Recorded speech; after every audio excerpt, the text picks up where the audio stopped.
नमस्कार, टीवी राजस्थान के प्रवासी कार्यक्रम में आप सभी का स्वागत है।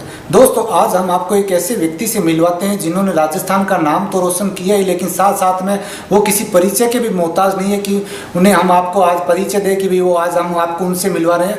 वो राजस्थान के लोक लाडले और अपने जीवन में हमेशा हंसते हंसाते रहने का मैसेज देते हुए आगे बढ़ते हैं। आज हमको आपको एक ऐसे व्यक्ति जो हमारी थकान को दूर करते हैं। शाम को जब हम ऑफिस से निकलते हैं तो हमारी सारी थकान एक तारक मेहता का उल्टा चश्मा देख के ही खत्म हो जाती है। तारक मेहता के किरदार निभाने वाले शैलेश गौड़ा, आपका टीवी राजस्थान में बहुत बहुत स्वागत है। सबसे पहले आप हमें ये बताइएगा, राजस्थान के रहने वाले हैं, राजस्थान में कहाँ के रहने वाले हैं? मैं मूलतः रहने वाला जोधपुर का हूँ, लेकिन राजस्थान की बहुत सारी जगहों पर मैं रहा हूँ। तो आपने अपनी एजुकेशन वगैरह कैसे, कहाँ पे की और कब आप बॉम्बे शिफ्ट हुए? मैं राजस्थान के बहुत छोटे छोटे गाँवों में पढ़ा हूँ। मेरी एजुकेशन बहुत सारी जगहों पर हुई है। मेरे ख्याल से जो मॉन्टेसरी एजुकेशन होती है पहली दूसरी क्लास, वो बालोतरा में हुई, बाड़मेर ज़िले में एक कस्बा है। फिर 5वीं 6वीं वगैरह क्लास जो है वो निम्बाहेड़ा में हुई, जो एक बड़ा खूबसूरत कस्बा है चित्तौड़गढ़ ज़िले में। फिर मावली जंक्शन, फिर रायपुर मारवाड़, फिर सिरोही। तो इस तरह से मैं लगभग सारे राजस्थान में ही पढ़ा हूँ, अलग अलग हिस्सों में।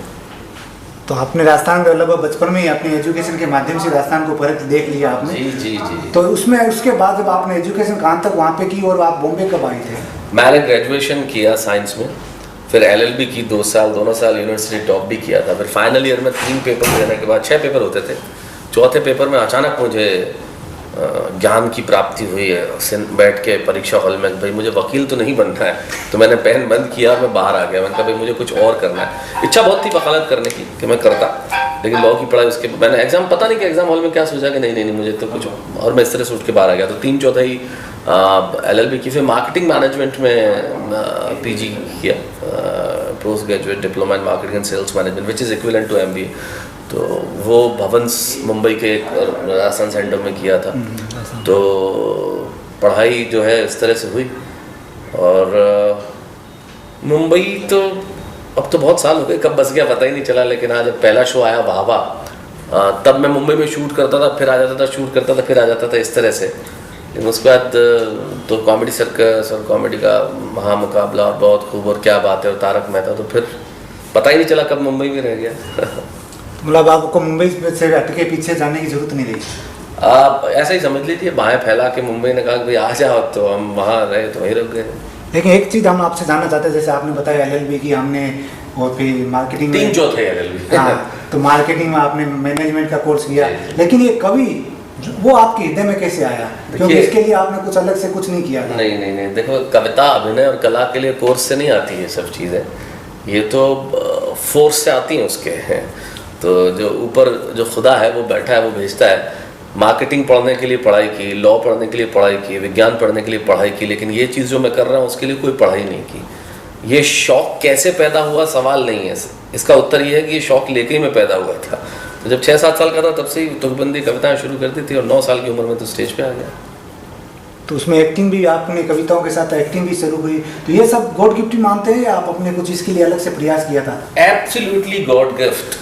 जीवन में हर चीज़ ईश्वर का वरदान है। मेरी कविता या मेरा अभिनय नहीं, आप जो कर रहे हैं वो भी, या जो और भी जो लोग कर रहे हैं वो भी ईश्वर का ही वरदान है। वो जो नियति जिसे कहते हैं, डेस्टिनी जिसे कहते हैं, वो बड़ी चीज़ है। तो ये सारी चीज़ें खुदा ने ही बख्शी है। धीरे धीरे करते करते आप इसमें मजते चले जाते हैं, वो बात अलग है, लेकिन देता खुदा ही है। हमारे बचपन में से जब हम युवा अवस्था के अंदर आते हैं तो हमारे अंदर एक कसम कस रहती है, हमें क्या करना चाहिए क्या नहीं करना चाहिए। अपने कैरियर के प्रति हम लोग काफ़ी चिंताग्रस्त होते हैं। तो उसके अंतर्गत कहीं आपको लगा था आपका कैरियर इसी लाइन के अंदर आ जाएगा और आप इसी तरह से आगे बढ़ेंगे? खुदा ने और ईश्वर ने मतलब बहुत सोच समझ के सारी उम्र के मानसिक स्थितियां बनाई है। जब आदमी जवान होता है ना, तब उसके बाद कुछ नहीं होता, और कुछ नहीं होता है तो चिंताएं भी नहीं होती, बेफिक्री होती है। समझ रहे हैं आप? जब मैं 22, 23, 24, 25 साल का था तो कुछ भी नहीं था, लेकिन बेफिक्री थी। जब बहुत कुछ आने लगता है तो चिंताएं भी आने लगती है। तो उस वक्त ऐसा नहीं सोचते थे क्या करेंगे क्या करेंगे, कुछ बहुत कुछ किया। मैंने LIC के अंदर जो 80 दिन की नौकरी होती है वो भी की, और सेल्समैन भी बना, दवाइयों की कंपनी में भी काम किया। तो हर तरह का काम उस वक्त मतलब मजबूरी थी, करना था तो किया। और वो जीवन का एक बहुत बड़ा, मैं कहूँगा I am proud of that experience what I got from the grass root. तो उस तमाम चीज़ें की, तो उस वक्त ये नहीं था क्या करना है क्या नहीं करना है। लेकिन हाँ, ईश्वर ने चूंकि एज बाल कवि बहुत लोकप्रियता दी थी, जो बचपन में बहुत बाल कवि के तौर पे बड़ा नाम किया, डिबेट्स में इंडिया टॉप किया मैंने, एक्सटेम्पर डिबेट्स में और सारी प्रतियोगिताओं में, तो एक वो था। लेकिन जब परिस्थितियों ने मुझे ऐसा काम करवाया तो 2-4-5 साल वो भी किया, लेकिन अंततः फिर खुदा ने रास्ता वापस दिखाया कि भाई हाँ बहुत परीक्षा हो गई, तुम्हें जिस चीज़ के लिए बनाया वही करना चाहिए, तो वो रास्ता दिखाया। तो अपने जैसे आपने काफ़ी सीरियल किए हैं, काफ़ी सीरियलों में आपने डिबेट भी किए, काफ़ी कवि सम्मेलन किए, तो कौन सा ऐसा सीरियल जिससे आपको लगता है कि उसने अपने जीवन को बदल दिया और नई पहचान आपको दी है? 2 शो का नाम मैं लेना चाहूँगा, वाहवा और तारक मेहता का उल्टा चश्मा। वाहवा मेरा एक ऐसा शो था, मेरे ख्याल से हिंदुस्तानी टेलीविजन पे कविता के अगर 2000 एपिसोड शूट हुए हैं तो ईश्वर का वरदान है कि 2000 में शायद 1800-1900 मैंने किए होंगे या 1500 मैंने किए होंगे, मतलब एक जो major piece of the cake है वो मैंने किया। तो वो उस शोज ने एकदम पोएट्री शो बहुत बड़ा उस वक्त सब पे आता था, तो बड़ा लोगों की निगाह पड़ी, लोगों ने बहुत पसंद किया, तो उस शो ने एक बहुत चमत्कार किया। और तारक मेहता ने तो खैर हिस्ट्री बना दी। तो ये 2 शो ऐसे हैं जिन्होंने बहुत बड़ा योगदान दिया मेरे अभिनय और कला के क्षेत्र में। तो अपने जीवन में आगे और कैसे, किस टाइप के आप रोल करना चाहेंगे और किस तरह से आप आगे बढ़ना चाहेंगे? आपके और मेरे चाहने से क्या होता है, आपके और मेरे सोचने से क्या होता है, इसलिए ना तो मैं चाहता हूँ न सोचता हूँ। क्योंकि देखो मेरा बहुत एक निश्चित मत है कि वो जो स्क्रिप्ट लिखता है उसमें ना कॉमा बदलती है ना फुल स्टॉप बदलता है, तो मैं क्यों सोचूं? पूरी दुनिया चलाने वाला मेरे लिए सोच रहा है, तो मैं सोचूं ही क्यों? मैं क्या करना चाहूँगा क्या नहीं करना चाहूँगा सोचता ही नहीं। ईश्वर मुझे जो देगा वो सहर्ष स्वीकार करूँगा। तो अपने जैसे अभी काफ़ी आपने राजस्थान में काफ़ी जगह पर एजुकेशन की और आप राजस्थान में काफ़ी आप एज ए कवि रूप में अंदर आप सम्मेलनों के अंदर जाते हैं, तो राजस्थान का आपको कल्चर, संस्कृति, वहाँ का जो देन है, हमारी वीर गाथाएं, हमारे भक्ति रस है, हमारा वहाँ की जो संस्कृति है, उसको आप कैसे देखते हैं? क्या ऐसा लगता है आपको कि वहाँ का जो कल्चर संस्कृति वो आपको कैसे आकर्षित करता है? जी, सबसे बड़ी चीज़ मुझे बहुत गर्व होता है, मैं यकीन से कहता हूँ, मुझे मेरे राजस्थानी होने पर बहुत गर्व है, बहुत ज़्यादा। मतलब मुझे राजस्थान की भाषा, राजस्थान की संस्कृति, राजस्थान का खान पान, आज भी जैसे मैं इस होटल में ठहरा तो सबसे पहले मैंने शेफ को बुलाया, यार कुछ मारवाड़ी बना के खिला सकते हो क्या? उसका कारण ये है कि चाहे भाषा हो, चाहे संस्कृति हो, चाहे खान पान हो, राजस्थान का क्या मुकाबला? इतनी जिसको मैं कहूँगा कि विविध रूप लिए हुए हमारी संस्कृति है जिसका मुकाबला हो नहीं सकता। तो मुझे तो राजस्थान बहुत बेहद आकर्षित करता है, मुझे मेरे राजस्थानी होने पे बेहद गर्व है। और मैं जब भी मौका मिले न तो भाषा बोलना छोड़ता हूँ, न मतलब मुझे बस राजस्थान मेरे भीतर रोम रोम में बसा हुआ है। तो अपने राजस्थान की भाषा का आपको काफी लगाव होगा, तो राजस्थान की भाषा के लिए भी काफी संघर्ष समितियां बनी हुई, राजस्थान को भाषा को मान्यता दिलाने के लिए काफी बने हुए। और राजस्थानी जो हमारा फिल्म सफर है वो भी काफी वीक सफर रहा है, लोगों का काफी फिल्में भी नहीं बन पा रही। तो क्या ऐसा हमें करना चाहिए जिससे राजस्थान की भाषा है, राजस्थान की फिल्मी सब लोगों का, फिल्मों का इंडस्ट्री का है, उसका दबदबा आगे बढ़े? देखिए क्या है, राजस्थानी फिल्में न चलने का एक मूल कारण ये है कि हमारे राजस्थान की जो विविध संस्कृति उसमें भाषाएं भी अलग अलग है। जैसे आप मारवाड़ में जाएं तो मारवाड़ी है, मेवाड़ में मेवाड़ी है, हाड़ौती है, थली है, मेवाती है, गोडवाली है। तो ये इतनी तरह की अलग अलग जो हमारी डायलेक्ट्स है, बोलियां हैं, तो उस वजह से कोई एक कॉमन डायलेक्ट नहीं है। तो जो राजस्थानी फिल्में बनती है उसमें कौन से डायलेक्ट का इस्तेमाल किया जाए? मान लीजिए आप मारवाड़ी डायलेक्ट का इस्तेमाल करते हो, शायद हाड़ौती में वो थोड़ा अलग हो जाएगी।